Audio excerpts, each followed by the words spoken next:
স্বপ্নে সাপ দেখলে কি হয় এবং কালো জাদু করলে মানুষ কি কি স্বপ্ন বারবার দেখে, এই দুইটি বিষয় নিয়ে থাকছে আমাদের আজকের ভিডিও। তাই ভিডিওটি সম্পূর্ণ দেখুন এবং শেয়ার করে সকলকে জানার সুযোগ করে দিন হাদিসে এ বিষয়ে যা বলা আছে। যখন মানুষ ঘুমিয়ে পড়ে তখন তার আত্মা দেহ থেকে এক প্রকার বিচ্ছিন্ন হয়ে যায় এবং প্রবেশ করে এক রহস্যময় জগতে। সেখানে মানুষ স্বপ্নের মাধ্যমে অনেক কিছু দেখে, অনুভব করে এবং আবার ভুলেও যায়। ইসলামে ঘুমকে শুধু শরীরের বিশ্রাম নয়, বরং আল্লাহর এক বিশেষ নিয়ামত হিসেবে বর্ণনা করা হয়েছে। মহান আল্লাহ তাআলা পবিত্র কোরআনে ইরশাদ করেছেন, আর আমি তোমাদের নিদ্রাকে করেছি ক্লান্তি দূরকারী, রাত্রিকে করেছি আবরণ। সূরা নাবা আয়াত 9 থেকে 10। ইসলামের স্বপ্নকে মূলত দুই ভাগে ভাগ করা হয়েছে। এর মধ্যে প্রথমটি হলো আর রুইয়া বা কল্যাণকর ও সত্য স্বপ্ন। এটি আল্লাহর পক্ষ থেকে সুসংবাদ বা সতর্কতা হিসেবে আসে। আর দ্বিতীয়টি হলো আল হুলম বা দুঃস্বপ্ন।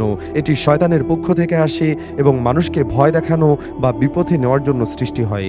আমাদের আশপাশের অনেকেই অনেক ভয়ঙ্কর স্বপ্নের কথা শোনেন, বিশেষ করে অনেক স্বপ্নে সাপ দেখার কথা বলে থাকেন।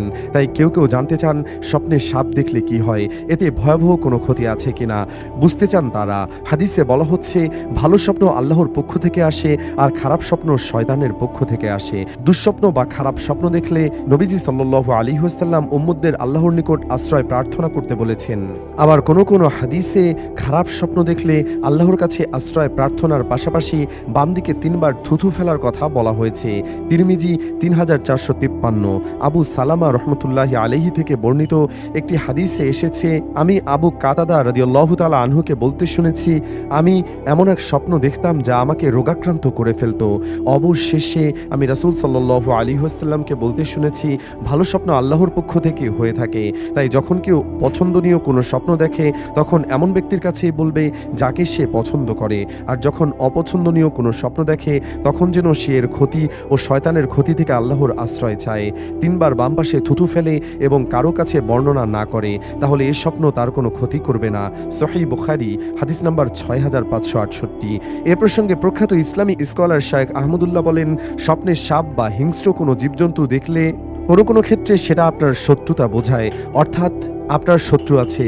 আবার অনেক সময় যখন হিংস্র কোনো জন্তু আপনাকে দৌড়াচ্ছে, সাপে দৌড়াচ্ছে, বাঘে দৌড়াচ্ছে, এরকম কোনো দৃশ্য দেখেন, সেগুলোর দুইটার একটা হতে পারে। প্রথমত, শয়তান মানুষকে পেরেশানি করার জন্য, নাজেহাল করার জন্য এই স্বপ্নগুলো দেখায়। তিনি বলেন এগুলো ব্যাখ্যাহীন।